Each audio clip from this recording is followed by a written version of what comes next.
PhD in curriculum and instruction means 0 classes in curriculum. How can that be? It's in the title of the degree, but there's no classes in that. It's disappeared. And so people who are making curriculums are usually just people in authoritative roles. Doesn't mean they're from education background that says they know how to design curriculum. And so then that's getting handed, and it's handed in churches too. Here's a curriculum for your Sunday school teachers.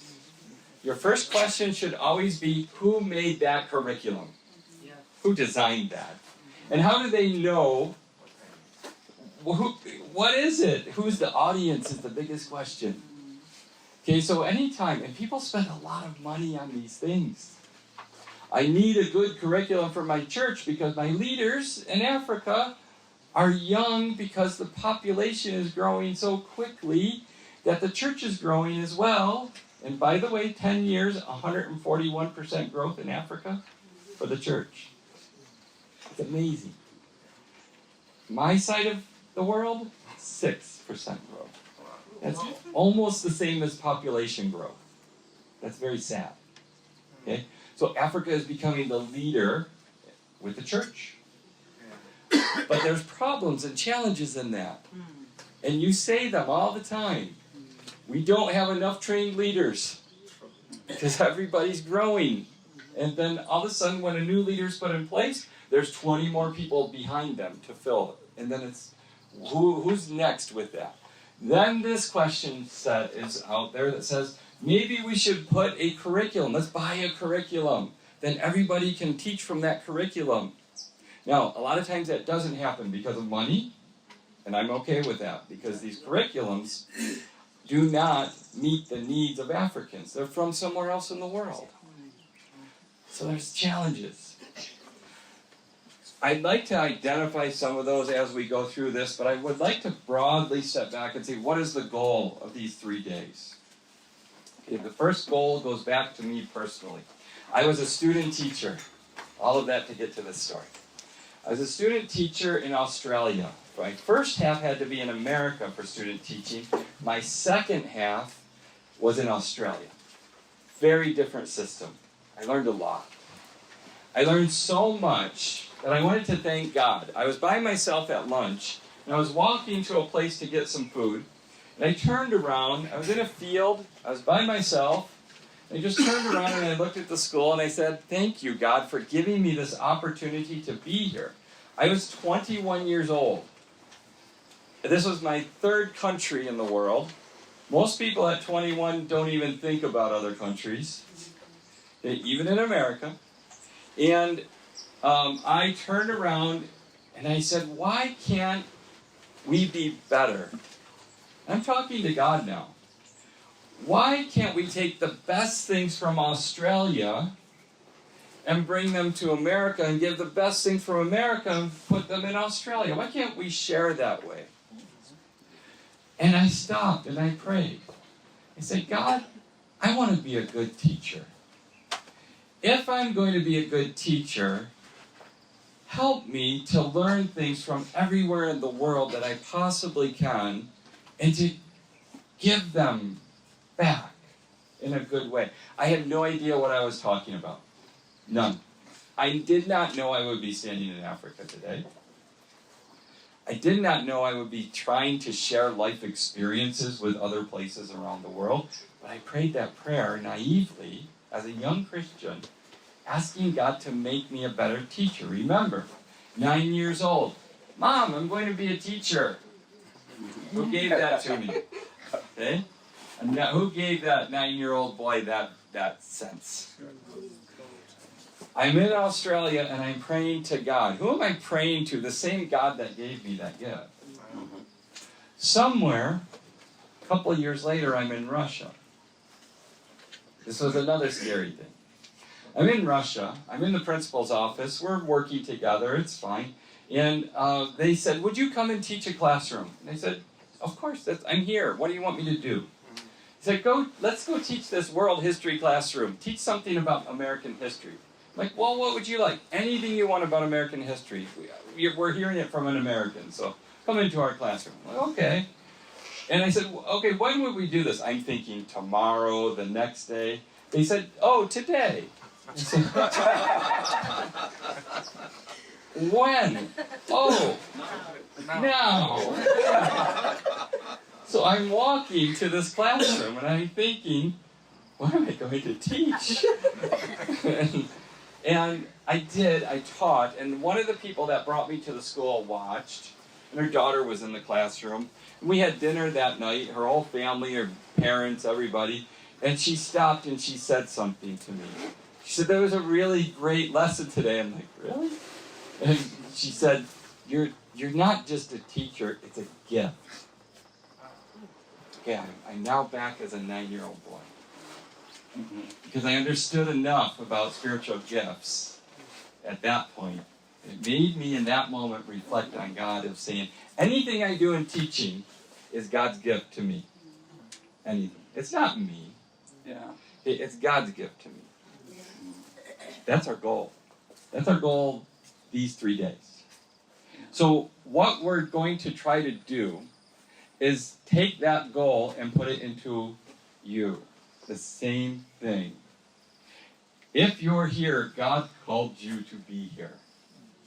If you're teaching in some capacity, that's God's gift to you. Okay? And that's a spiritual existence. If it's a spiritual existence, I can teach you theories, and I will, but it's not enough. Okay? And those theories have to reflect how God designed them. And that's one of our goals. But there's so many. So I'm coming into a people that I don't know. And I'm thinking, what do they need? I don't know. What are all the things that they've learned? I don't know. Are they trained teachers, not trained teachers, volunteer teachers? I don't know. So I have to make a decision on what would it look like. What are the base things every teacher needs? I've mobilized a lot of teams. I've seen a lot of people like Gloria. She's very unique, so that's not really what I'm saying, but a lot of volunteers and their hearts turned. And by the way, if you caught her story, God touched her heart. She was on a bus coming home from a conference, reading a book, and God told her to reach out to me, and I promptly sent her to Cameroon. Okay? So be careful, is the story. Okay? And so I've seen a lot of other people like her that God touched their hearts. They came to me, and I said, let's find the right thing. My answer was not go to Cameroon. My answer was, let's find the right thing God has for you. And then Cameroon came, and that's what involved her with the deaf. Great stories from there. Okay? Affirmed by God. Okay, but I see people like her, and then I see people like you, and I see people that I send out around the world. What makes them successful teachers? Those are the things I'm going to give you. No matter what you teach, where you teach, what audience you teach, whether it's children, God bless you, whether it's my age was young teens, young teenagers, God bless me, they're a little crazy at that time. Okay? And then adults, whether it's Sunday school, there are certain things for success. So we're going to do those, and I'm going to use this. Is your triangle. Okay, go ahead and do this. At the top of any triangle, God works in triangles. The Trinity is a triangle. Okay, who is always at the top of the triangle? God. Okay, in the sense of teaching, there are two other existences on this triangles. There are learners and there are teachers. The learners are down here. Okay? So God interacts with the learners. There are teachers down here. God interacts with the teachers. When the teachers and learners do something, and there's no interaction over here, it's just this line. If you think teaching can be the same on just this line, it's not possible. Okay? The one who designed all of us, knows everything about us, is the one who's giving us the information to do this well. If this is all we do, we can do good things, we will never do enough. If we do this, we are doing the right thing as God wants us to do it. This is our goal. So what we're going to do is look at the relationship between God and the learners. How has God designed every learner ever, anywhere? There are certain things all of us have. You're going to have 2, maybe 3. We're going to do 2 today. They are the most important and most powerful teaching tools I have. I have told many teams, I would tell Gloria, if we're going to be successful, there are 2 things we have to do, and it's these 2 things that you're going to learn first. Okay? Over here is the relationship between the students and the teachers. There are a lot of things that we've learned from all over the world that are good teaching techniques over here. But then there are also things that God affirms as things He gave us for good teaching methodology, and that's over here on the triangle. So we're going to spend our days going around the triangle. Then we're going to go inside the triangle.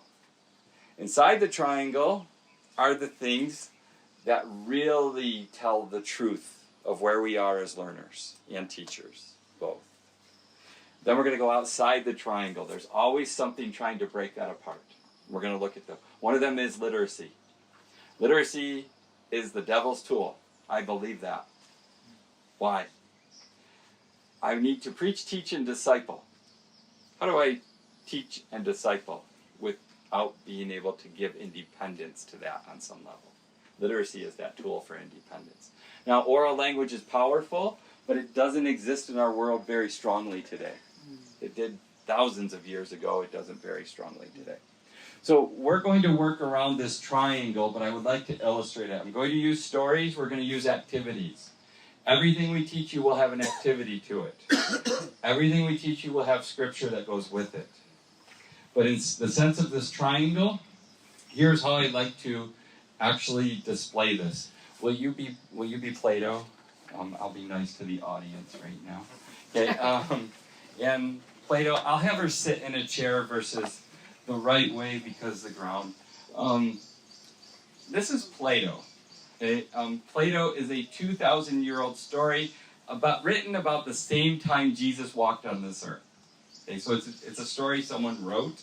Plato actually lives in a cave. Okay, would you like to live in a cave? Depends on the cave? Maybe. Okay, all right. She looks pretty happy living in this cave.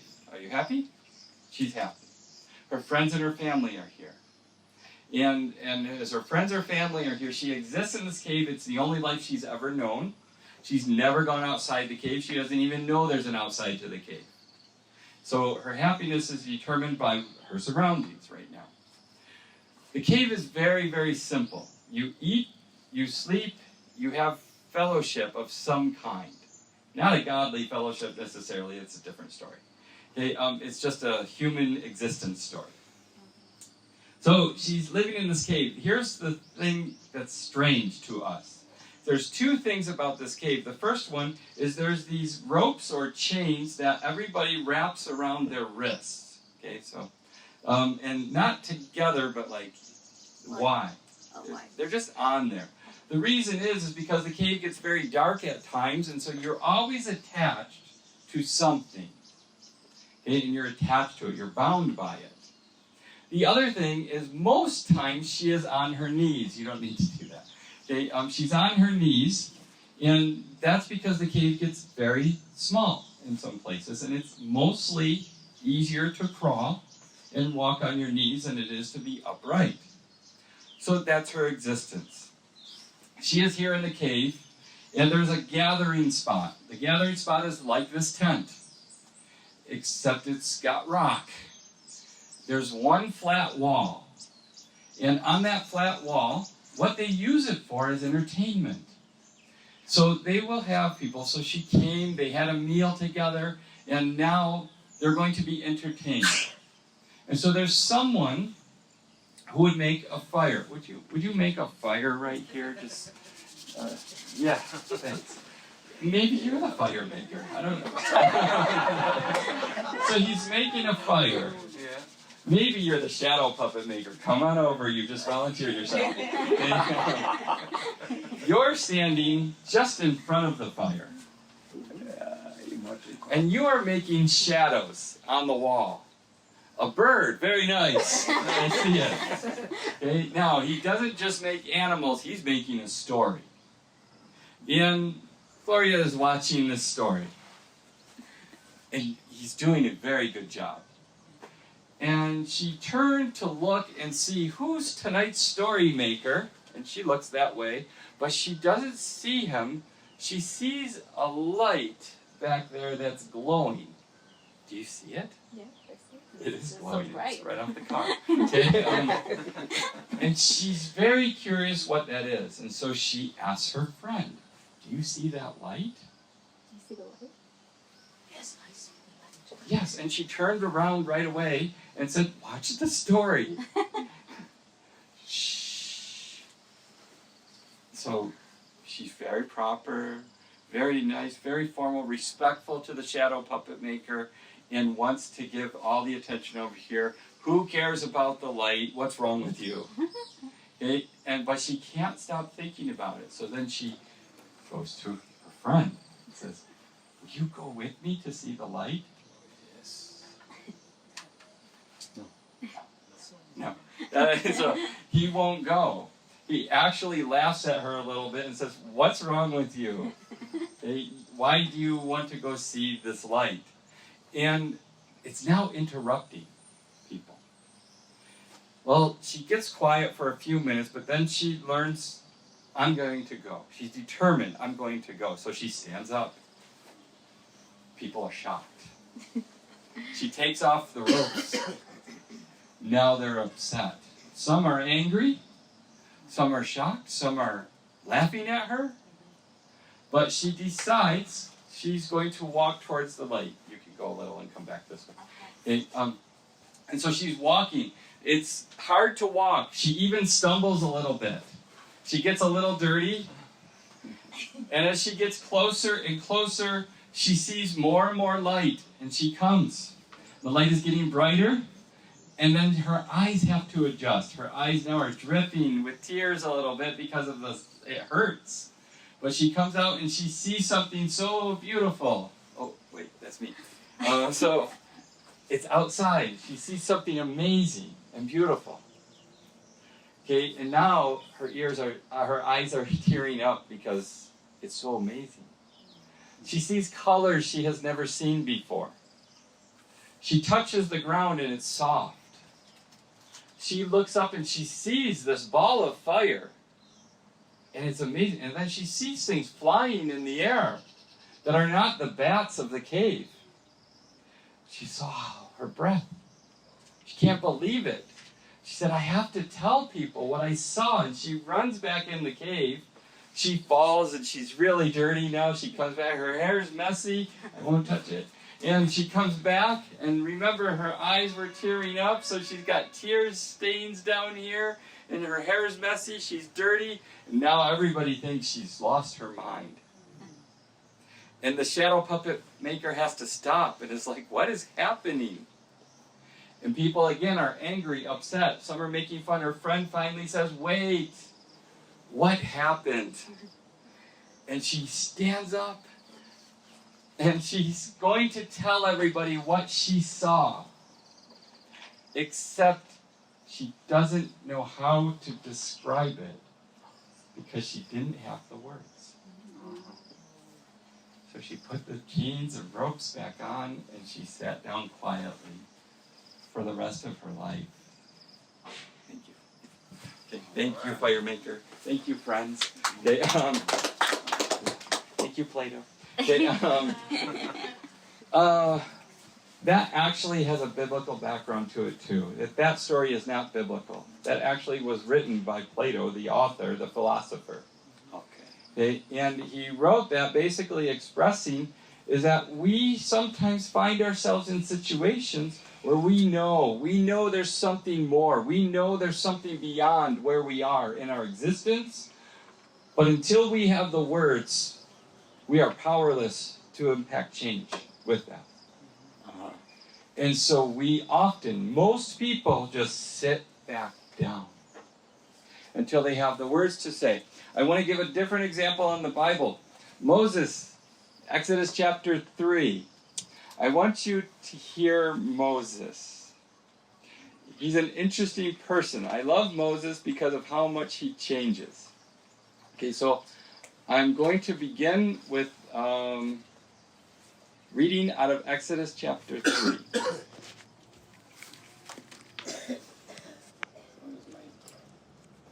Sorry.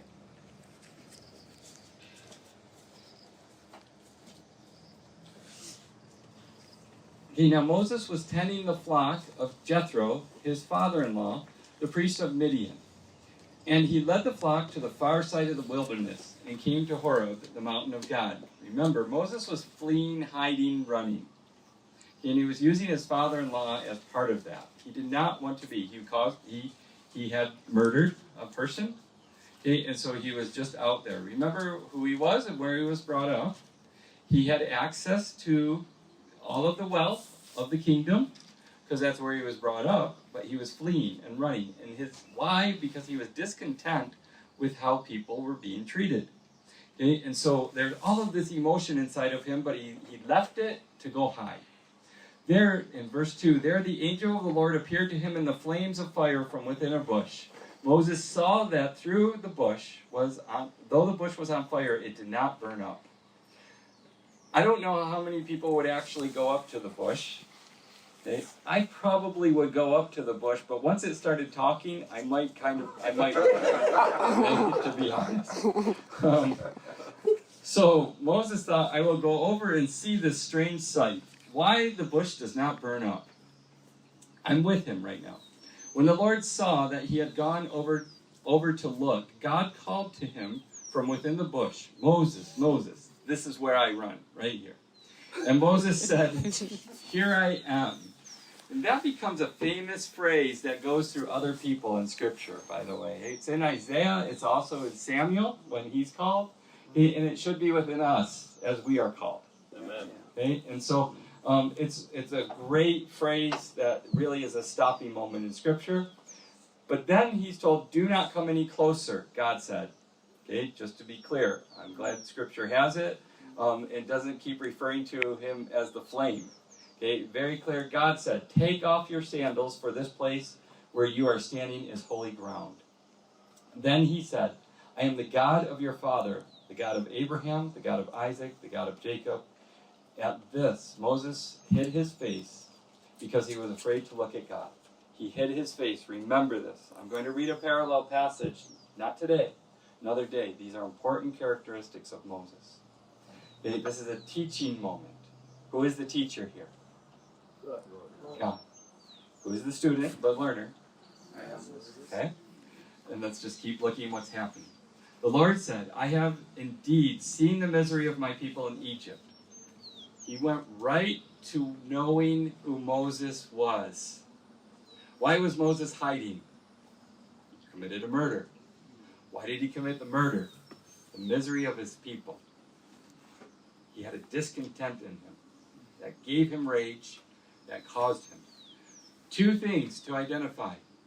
God knew Moses in his anger, and he knew Moses of why he had that anger. He also identified why he chose Moses right there in one sentence. I just want you to think about being in his classroom. You're a learner. And the teacher comes up to you and says, I know you so well, I'm going to tell you about all of the strengths and weaknesses of you in one sentence. Imagine. Does that teacher have your attention? Yeah. How many of you can say, oh, I know a teacher who knew me that well? Almost never. Occasionally. Or pieces of that, but almost never. Okay? What kind of teacher is God? Right here. Verse 8. So I have come down to rescue them from the hand of the Egyptians. I'm coming to you.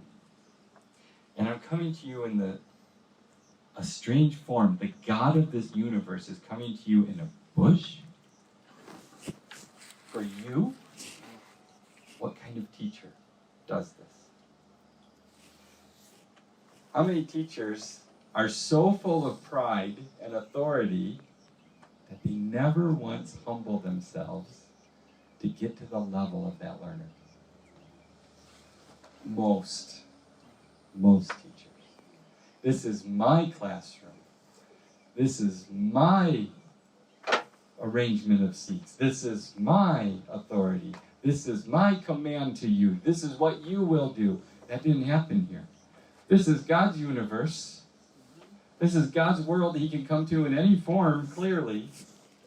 But he chooses to humble himself and say, I'm coming to you. I'm even protecting you. And I'm telling you I know you. Because I'm about to tell you something I need you to do for you to be better. I'm going to give you the opportunity for eternity. I'm going to give you something. Think of that in a teaching model. Verse 9, I'm going to jump. And now the cry of the Israelites has reached me, and I have seen the way that the Egyptians are oppressing them. So now go. I am sending you to Pharaoh to bring my people, the Israelites, out of Egypt. Vision. God gave Moses not his weaknesses, but the biggest opportunity of possibility. You who left the place where that was oppressing people, and you know Pharaoh because you were brought up there, are now going to have authority from the God of this universe to approach Pharaoh and be on an equal level. How many teachers have given you opportunity to say, I'm going to elevate you in what I give you to do? What is the job of a teacher after all? Is it the job of a teacher to say, I command you to be a better person in life? I command you to be smart? I command you to pass that test? Or I would like to uplift you to become the best you can be, and here's what I see in you. Which one happens more? Okay. Second one is what we want to be, and what God is designing for us to be. And so I just want to point out a couple more things about this chapter and how Moses responds. Verse 11, Moses said to God, who am I that I should go to Pharaoh and bring the Israelites out of Egypt? Uh-oh, you're really going to make me do this? You're asking me? And God said, I will be with you. What a big statement. And this will be the sign. Okay. Now think about that as a student. You're going to ask me to go do this, and the teacher says, I'll be right there with you. Okay? It's an amazing passage. Okay, verse 12, and God said, I will be with you, and this will be the sign to you that it is I who have sent you. When you have brought the people out of Egypt, you will worship God on this mountain. It doesn't get less scary. He's giving Moses more to do. He didn't just say go to Pharaoh. He said go to Pharaoh, and don't forget, you're bringing people out of Egypt. You're going to rescue all of them. You, the hiding one, who couldn't control your anger, are going to be used to do the best possible thing that actually led to your discontent. Moses said to God, suppose I go to the Israelites and say to them, the God of your father has sent me to you. And they ask me, what is his name? Then what shall I tell them? God said to Moses, I am who I am. Another great phrase. This is what you are to say to the Israelites. I am has sent me to you. God also said to Moses, so say to the Israelites, the Lord, the God of your fathers, the God of Abraham, the God of Isaac, the God of Jacob, has sent me to you. This is my name forever. This name you shall call me from generation to generation. Now go do some more things. But Moses continued on and continued on to denial and said, I can't. I don't speak well. Now he's giving excuses in that. So what does God the teacher do? I will support you in doing that. I will give you Aaron, and he will help you too. So I already told you I'd be there, but I see that that's not good enough. Instead of God getting angry, which the angels would have, by the way, okay, instead of God getting angry with him, he says, fine, I'll give you more to encourage you along your way. What a great teacher. Plato in the cave over here is most teaching. Students, learners, they want more. Every human in existence, psychologically speaking, they want more.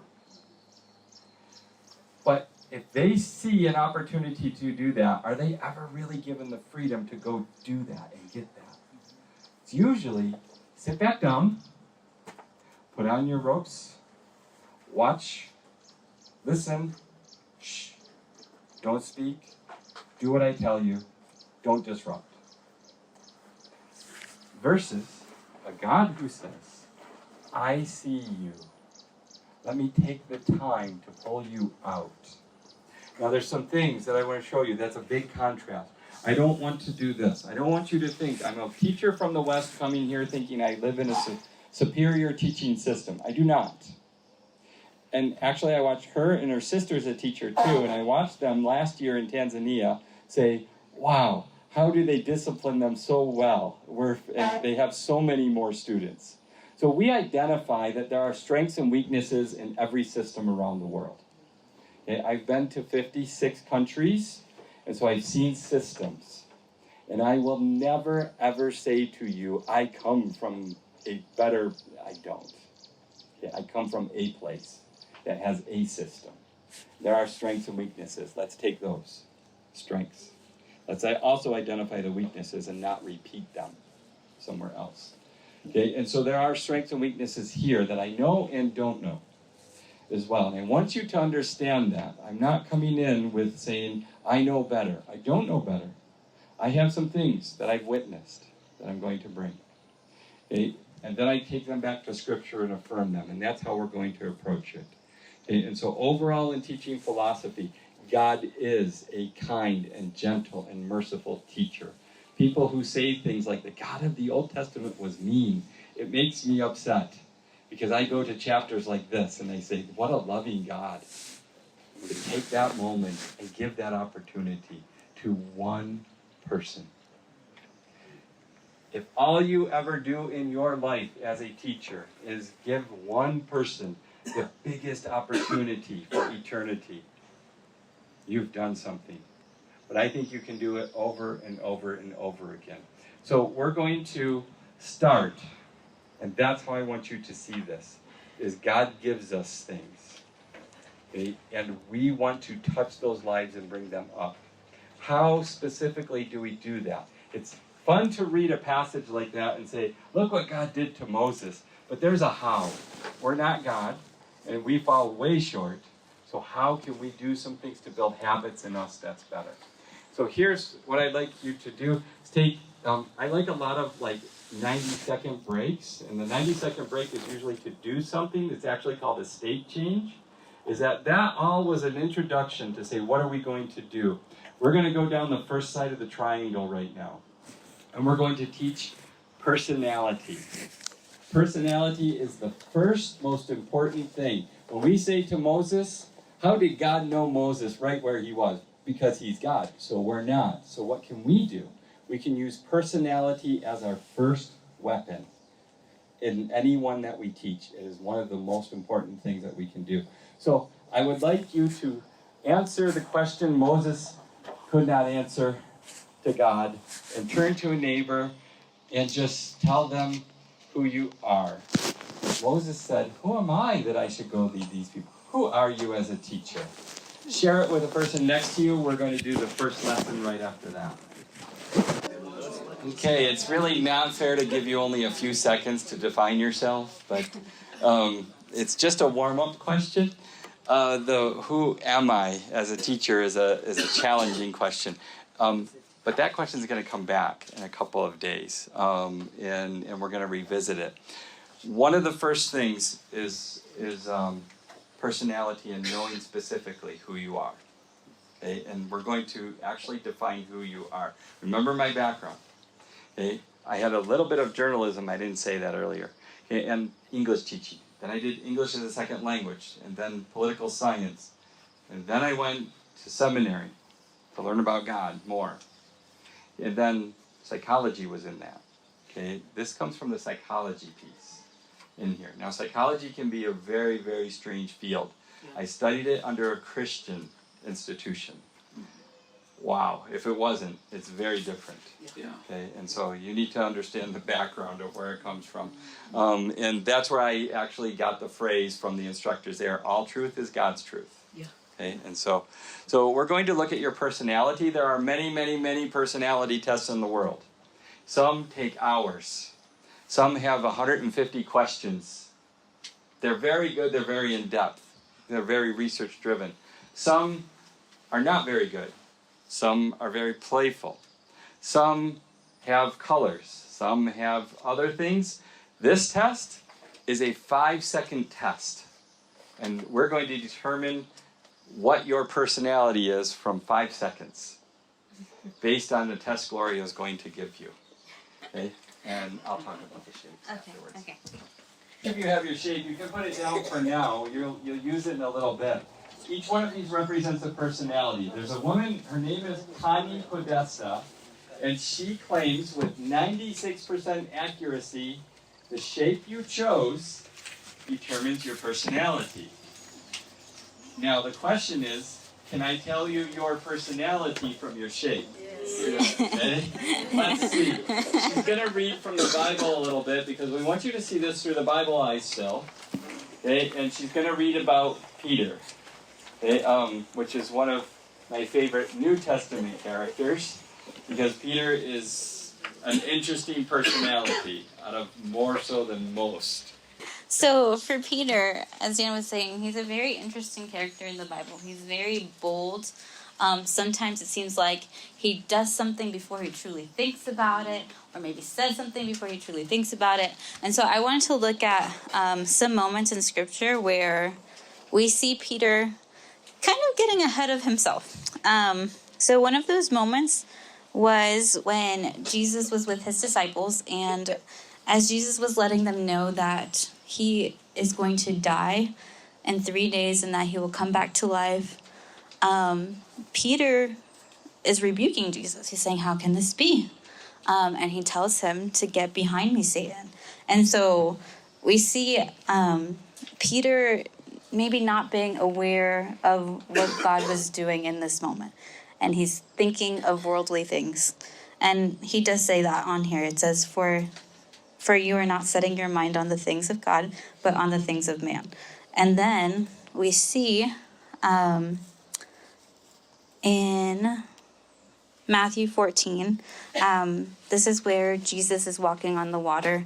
And so as Jesus is walking on the water, Peter calls out to him and says, Lord, if it is you, command me to come to you on the water.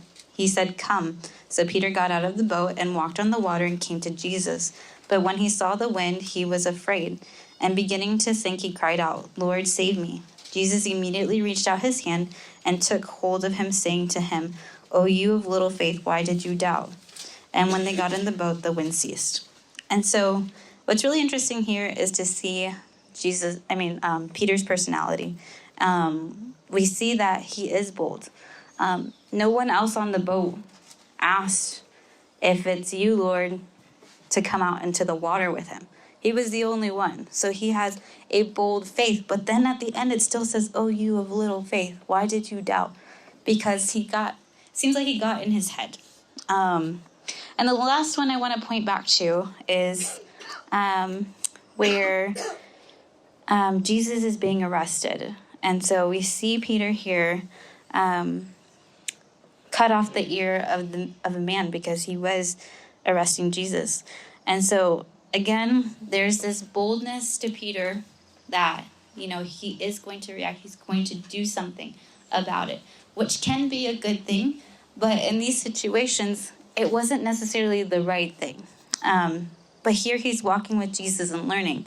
Now, in contrast, I want us to look at 1 Peter 5.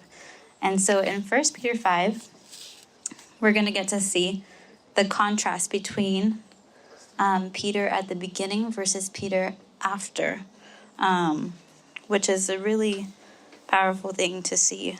It says here, "So I exhort the elders among you, as a fellow elder and a witness of sufferings of Christ, as well as partaker in the glory that is going to be revealed, shepherd the flock of God that is among you, exercising oversight, not under compulsion, but willingly as God would have you. Not shameful gain, but eagerly, not domineering over those in your charge, but being examples to the flock. And when the chief shepherd appears, you will receive the unfading crown of glory. Likewise, you who are younger, be subject to the elders. Clothe yourselves, all of you, with humility toward one another, for God opposes the proud, but gives grace to the humble. Humble yourselves, therefore, under the mighty hand of God, so that at the proper time he may exalt you, casting all your anxieties on him because he cares for you. Be sober-minded, be watchful. Your adversary, the devil, prowls around like a roaring lion, seeking someone to devour. Resist him, firm in your faith, knowing that the same kinds of suffering are being experienced by your brotherhood throughout the world.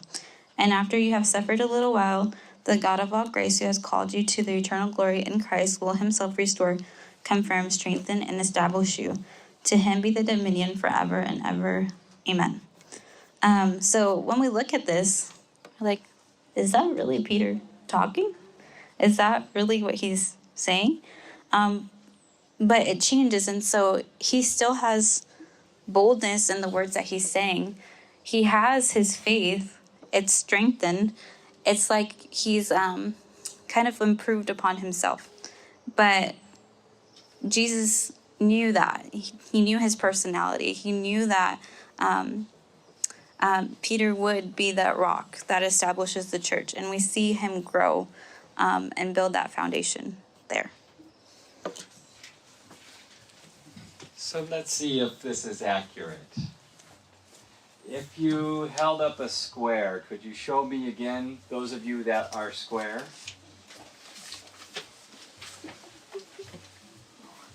Okay, now this is not my research, but I've seen enough teachers around the world, so I'll just describe it how it's described from the research, but common terms. Okay, squares. If you're a teacher, the teacher that's a square usually will say, here are my rules. Here is a definition of how my classroom will work.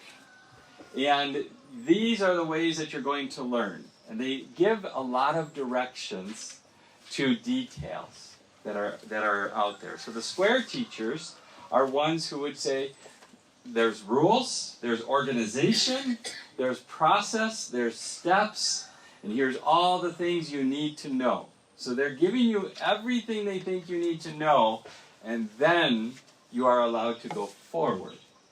Okay, so that's very different. Okay, now let's take it to a relationship level. Okay, in the home, the squares would be the ones who organize the home, who have certain times of day, certain things happened, or are supposed to happen. Okay, who would say, oh, where is that item? The squares would know where that item is. Okay, they're organized in that way.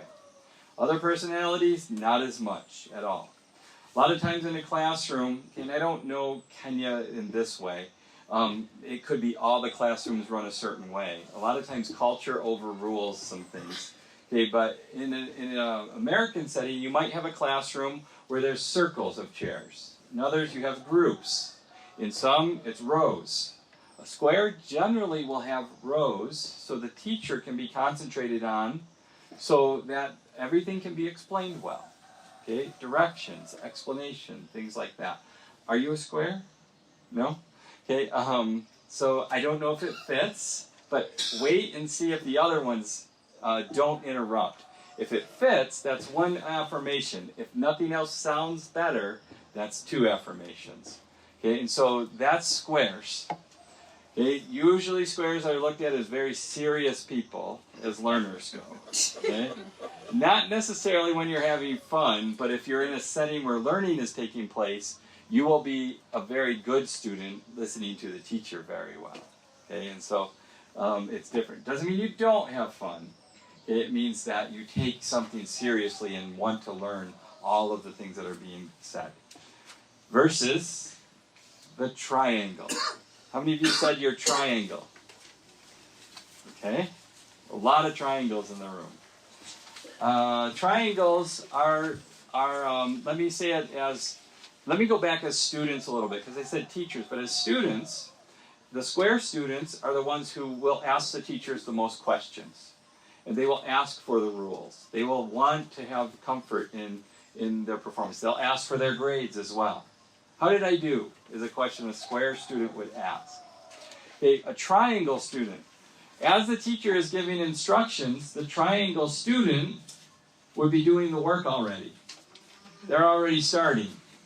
Okay? And then when the teacher says, okay, go, the triangle, I'm done. They finished early. Okay? And that's their moment of pride for the day. Look at me, I'm first. Okay? And I'm fast. The triangle teacher, I want to teach you very many things. I want to get as much in you as I can. So the pace is very quick. Okay? And the learning will transition a lot. Okay, now, it needs to still be organized. It still needs to make sense. But they will have goals and then reach that goal. We reach the goal. Next goal, here's the next goal. Next thing. Whereas the square teacher would say, here are all the rules, and here's everything you might learn through a year, and then this is number 1. Triangle teacher would express it very differently. These are goals. How many goals did you get? Okay, the square teacher, we're on number 7 right now. They'll tell you what where you're supposed to be. Okay, and so in a home, the triangle is they come home from work and they say, okay, let's go do this. Let's eat real quick so we can go have some fun over here. They just want to do a lot of different things in their day. Their days are very full, and they're doing things. So you can see conflict so right away. The square person would say, well, wait, we can't go do that because this is the time for that. And that's on Friday. You can't come home and play a game. It's not Friday. It's only Tuesday. Okay, that's the square. And this triangle would say, I'm way ahead of schedule, so I can do it whenever I want to do it because I'm ready. Okay, and so you can see personalities are very different right away. Okay, the third one is the circle. How many circles? Okay.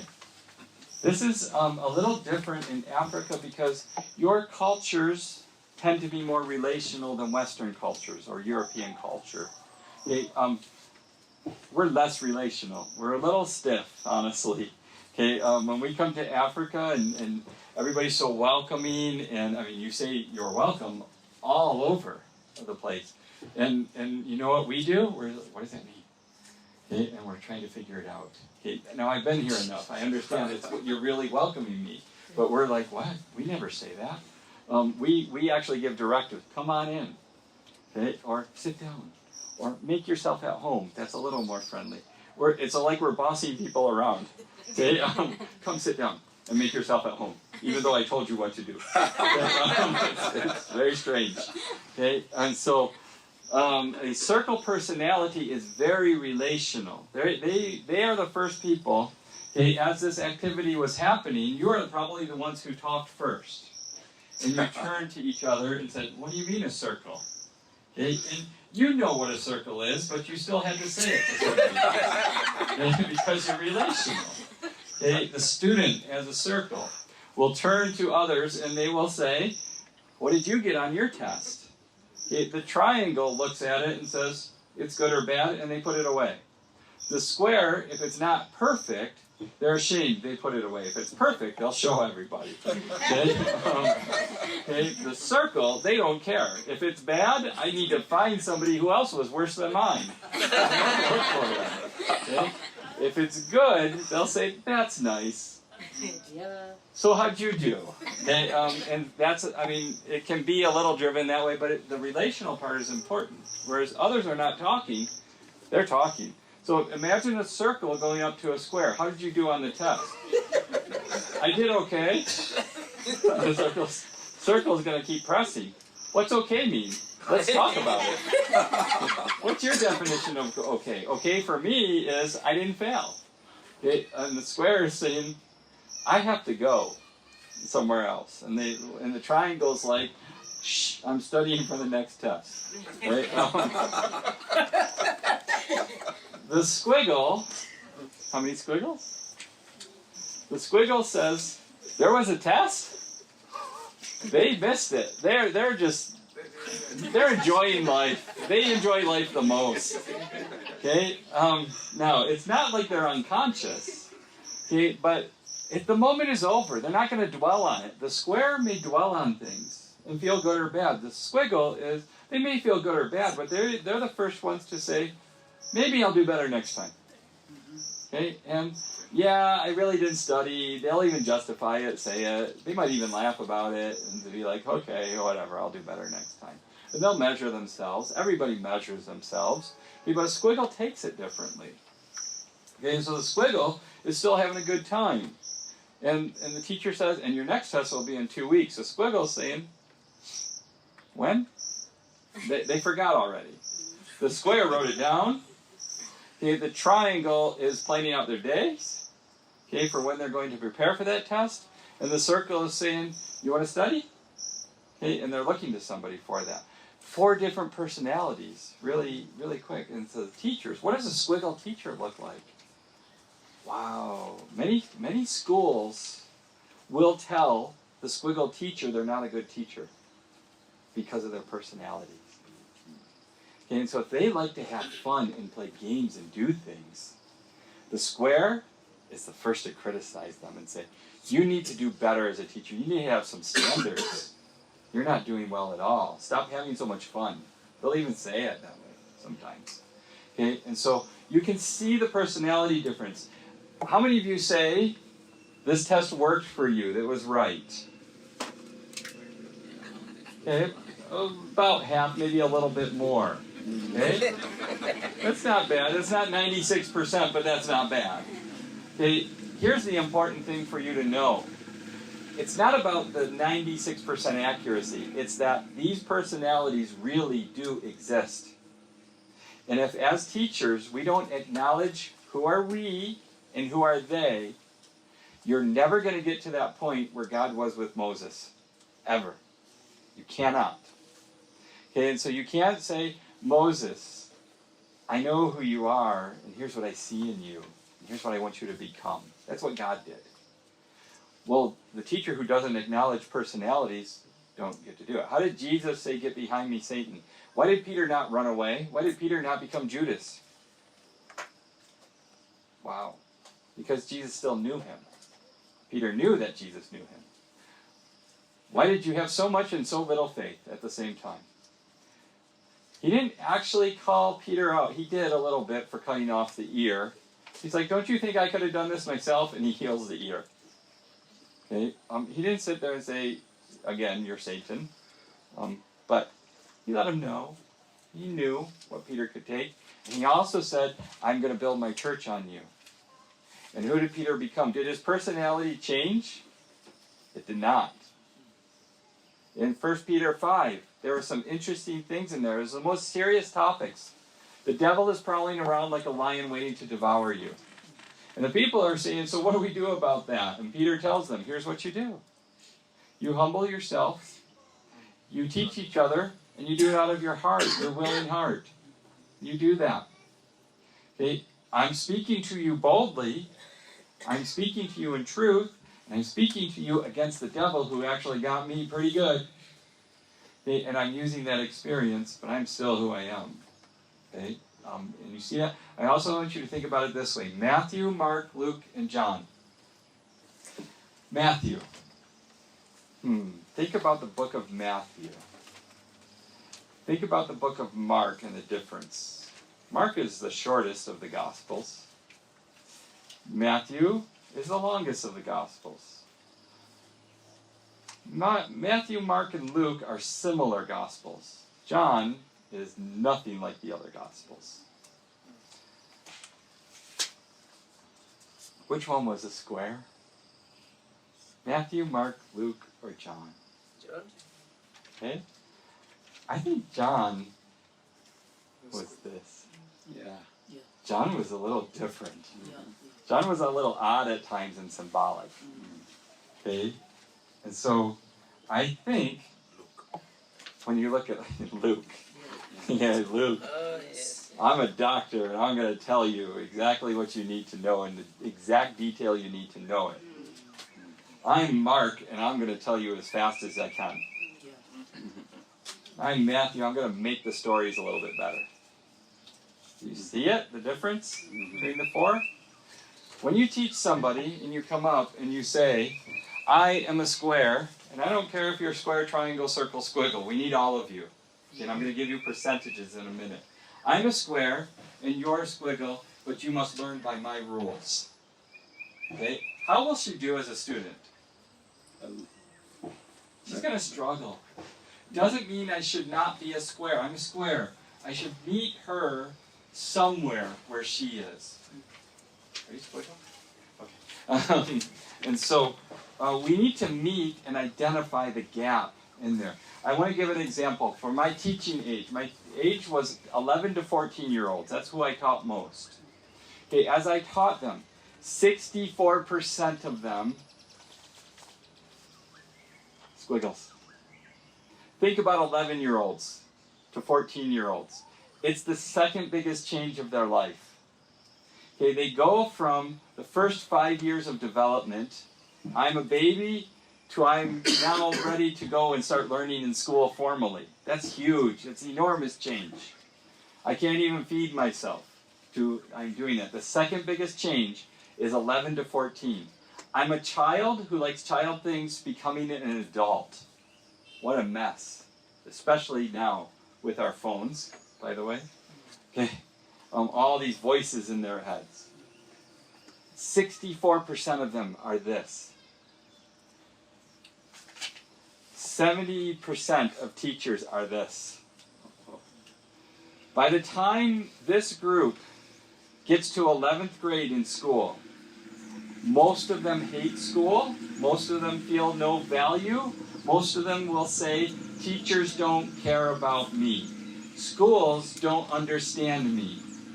And all of these students are now a mixture of this and something else. They're not what they were designed to be. How in the world do we think God is going to bless that kind of instruction?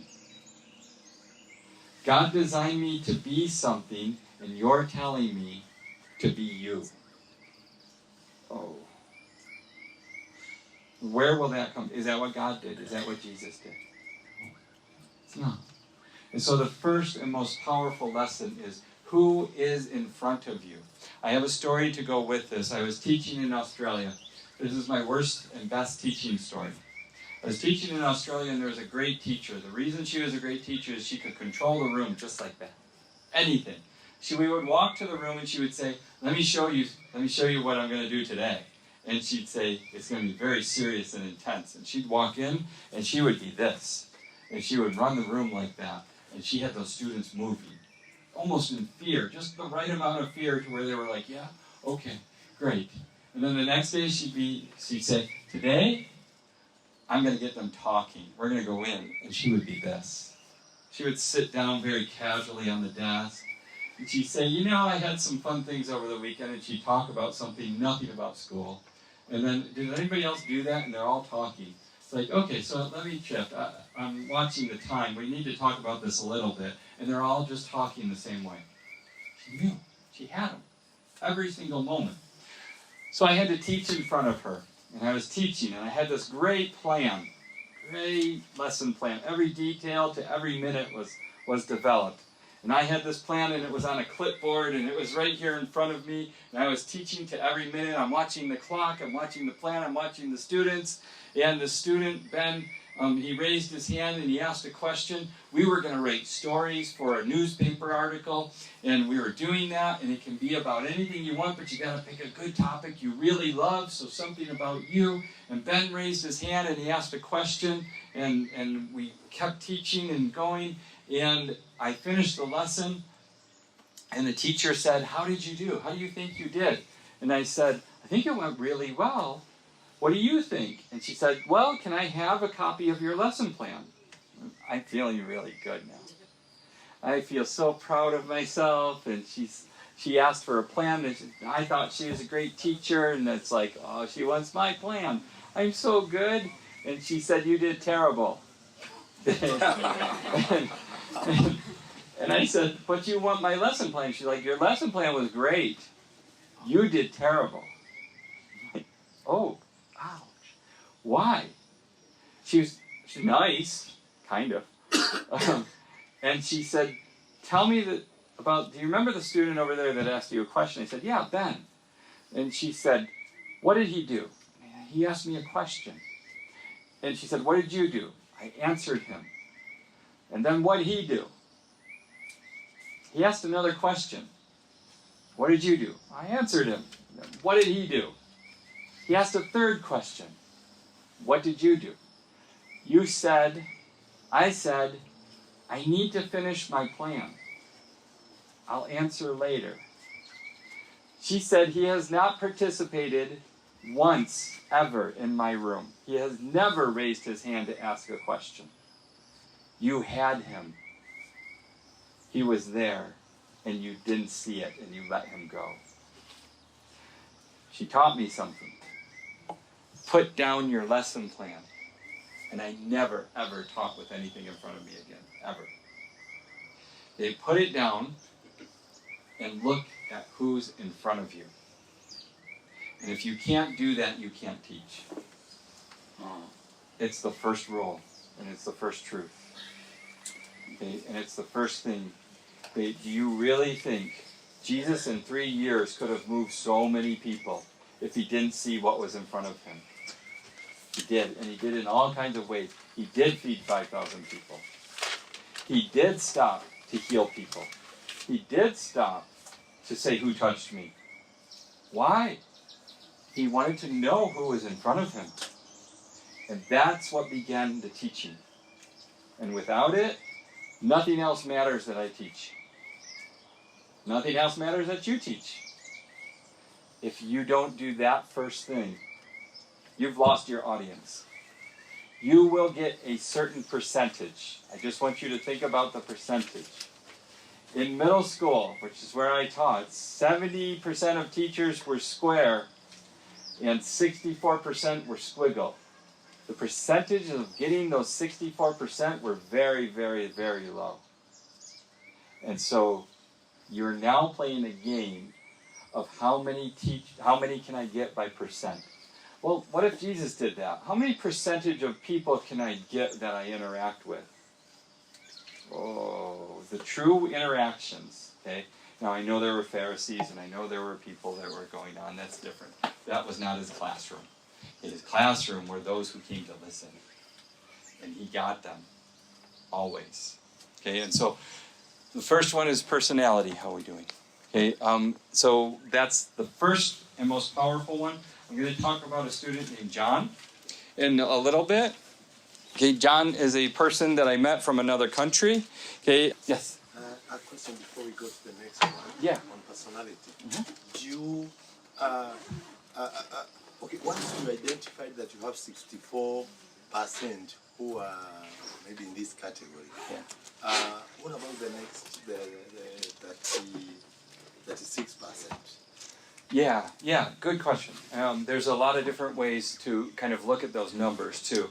Okay, the first thing is identifying that 64% of that particular age group is that, but if you're in a different age group, it might be very different as well. So instead of having the percentages in your head, which could drive you crazy, okay, saying, okay, let me count. You can't. So what you need to do is make sure that you are aware at least 4 personalities are in your room. Okay? And so if there's 4 personalities, do I have something in my lessons that have all 4 personalities in it? Okay? And so even as I teach here, some of you are going to like the scripture part better. Some of you are going to like the playful part better. Some of you are going to like the theory part better. Some of you are going to like the discussions better. Why? Because there's 4 different. So I plan for each percent in there all the time. Now, you might not be perfect at it every day, but over the span of time. Okay, so if you say I have them 5 days a week, somewhere within that week, I need to make sure I touch every single personality. If I have them once a week, but every week, like Sunday school, I need to make sure I don't go too many weeks without doing a personality within that. So I try to get as many as I can. Can I change my personality? Ah, yes. You mean right now or over your life? Okay. Another good question. So the truth is most people have a primary and secondary. Okay, so my primary is, I might be actually, can you guess mine? Okay. Oh, I hear different answers. I am a triangle. And you can see, and I'm thankful that you stopped me, because you did a very, I don't know, are you square? And no, I am circle. Circle, interesting. And we're discussing, imagine that. So, so what did I do? I'm ready to go to the next thing. Okay, and so I have to, with discipline, doesn't matter how much I've taught, how long I've taught, with discipline I have to pause and say, are there any questions out there? I never want to do that, because I miss. And actually, over the days, I actually will calm down. First day here, I'm so excited for a new audience that it's even worse. It's like, I get so many things in here. Okay, but I'm going to do them to a point where it's like, okay, I need to know who's in the room. Calm down. Okay, and so, can your personality change over time? Yes, it can. Can you be all four personalities? If you're under stress and big life change, that's when people have all four, balanced. Okay, isn't that terrible? When you're most stressed is when you have all four. So, and it makes sense though, because you're stressed and you're trying to survive, you're trying to adapt quickly to every situation. Okay, so you learn to not be yourself, to learn to be other things at the same time. Can I be this in one place and this in another place? I have an example. I used to be squiggle, okay, because I was a middle school teacher. And middle school is a crazy place. So, and I knew a large percentage was this. So I was this. Oh, we're going to play. We're going to have so much fun over here. And then I started teaching at the university. I scared students with this. They were like, so what is this one? I don't care about grades that much. Okay? Why? Because grades are not as important as do I know that they learned. Okay? I can do grades. I can give an assignment, and the squares in the room are looking at me like I'm crazy right now. Because squares, they need those grades. Squiggles, we don't need grades. I can tell. I can tell if you know. Okay? And the squares are like, no, you can't. Yes, I can. No, you can't. Okay? And so they're fighting. So when I went to the university, they're paying money. And they feel it. And they want to know their grade. And I'm here saying, it's okay. Just relax. You're fine. And I had to move over, and I actually had to learn how to be a little bit more square to balance myself out. Okay, now, when I went to become a missionary is when I became this. So yeah, we can blame this one on God. Okay, because I didn't just become a missionary, I became a missionary and a leader of many people with many programs. And so I had to constantly push programs out the door and leadership out. And as I did that, that's what I had to do. So it can change, yeah. Thank you. The squiggle character in the Christian context, can he be relied on? Because I see that character as a weak. As weak? As weak, yeah. Yeah. Cannot be relied on. Can be relied on. Every single one of them can lead. So leadership isn't determined by personality. Now, it happens in cultures that certain leaders blend into cultures better. Okay, and so what you're saying is not inaccurate. Okay, and so, but remember, you're determining a human value and a cultural value on what you're saying. Okay, because your culture may say one of these is stronger as a leader. Whereas in another culture, they would say, no, that's not right. Okay, and so it's just like this, is I'm a better person because I'm this. And more Africans are actually like this in welcoming than this. Okay, but is one better than the other? No, it's very different. Okay, and so you can say that, and you can say it in comfort and confidence. But if we took away some things of culture and norms and things like this and put you in a different environment, you would say, oh, that doesn't work here a lot of times. So it has a lot of context around it as well. So it's not saying it's not true what you're saying. It's what is the context of where it's being placed Yeah. as well. Okay. So, for example, I'm a pastor and I'm teaching a lesson. Okay. What does a pastor look like on a Sunday service? They look a lot like this. Okay. Yeah. Yeah. The Sunday school teacher is teaching the exact same lesson. What do they look like? Like this. Okay. Is one more competent or better than the other? No. Okay. One better leader than the other. I'm with 5-year-olds. I look like this. Okay. And so, what if I went in with 5-year-olds and this is all I'm going to do? I did that, by the way. That's why when I look at her and she talked about the age group, I shake my head. Because I want to be this with a 5-year-old. I'm driving them crazy. I make them cry. Yeah. Okay? And whereas if she goes to a college group and does this, she'll do what I did. Okay, so I mean, good question. Context is a big situation with that. So, Another quick one. Do outside of, I'm wondering whether we have any other outside of the 4 figures. You know, we had only 4. That's the circle, the squiggle, and yeah. 4. Yeah. Is there?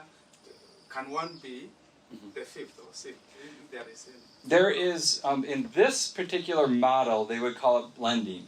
Okay, so you're part this and part this. You're a square triangle. Okay, and so you have a different category. So you take some of these traits and some of these traits. So let's say there's 2 people who are part. They might be very different from each other too, because they might take 3 of these traits and leave these behind, 3 of these traits and leave these behind. Whereas the other person would do the opposite. So there's blending.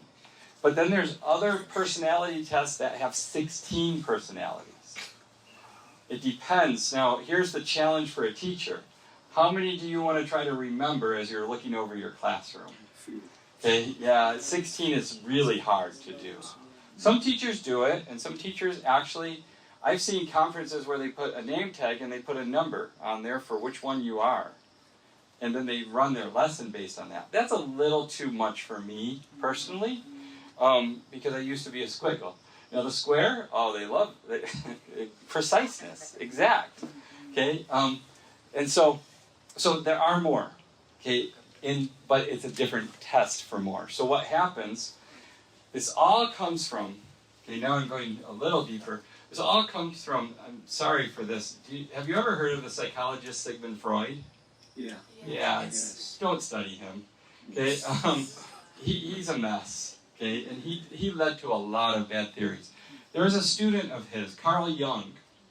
Okay, Carl Jung actually came up with the first continuum of personality tests. Okay, introvert, extrovert. Okay, I am outgoing, I am shy. Okay, and by the way, which one am I? Introvert or extrovert? Am I outgoing or am I shy? Introvert. I'm actually shy. Introvert. I'm an introvert. Okay? Now you can't tell here. Okay? And so it's back to your question. Wow, isn't an introvert a weaker teacher? You could think that. I don't know, maybe. But I'm going to teach anyway. Okay? And so it's not necessarily personality, it's the use of that in the context of it. So Carl Jung put together this continuum. He did the first one. Well, then they made more after that and developed it, and that's where it comes from. That's researchable, measurable, because the general population will have a percentage breakdown on a bell curve that goes, here's where these go, here's where these go. And there's a split with that. That's good research. So when you get these personality tests that say, left brain, right brain. Okay, you're left brain, so you think like this. Your right brain, you think like this. Well, there's only 2 categories. Too much. It's too broad. Okay, and so then the teachers get messy with that. Now, left brain, right brain has some good things with it. Okay, but that's one of the bases from early personality study in the 1950s. Okay, it's since developed a lot. It took a break. The 70s were a weird time. The 80s and 90s, brain research started to come in. Okay, and then after that, they actually really went after this in the 90s and got a lot of research to it. So here's what I'm saying. I could give you another test that's based on questions, and I could have done survey questions. It takes a lot of time. It takes a half hour to give that test. Okay, and for 3 days, that's a lot of time. Okay, and so to give you a personality test, I get the same information, the same things come out, it's 4 categories. Okay? I could do a multiple intelligence test. Which test? There's 7, 8, or 9, depends which theory, okay, of personalities. You learn best by doing, by music, by mathematical skill, logic, so there's 9 different personalities in that one. So there's a lot out there. What is comfortable for the teacher? I think to not get so caught up in the exactness of the theory versus the application of it. Okay? I know this. People are different. I'm going to admit that they're different. I'm going to try to learn their differences so I can open up truth to them. Okay? God said to Moses, I know who you are, and I know what's strong and weak, and I'm going to show you what you can do in your strong and weak. Okay? That's our goal. That's what we want to do. Peter, you're a mess. You have a little faith. Even though you had the faith to come out here, you are Satan to me right now in what you're saying. Okay, but I'm going to build my church. It sounds like Jesus is contradictory in who Peter is, but he's not. He's just telling him who he is and his strengths and weaknesses. And I'm going to do this with you. And then we have the gift of seeing 1st and 2nd Peter, that he became that. Okay, so that's what we want. That's the teaching model.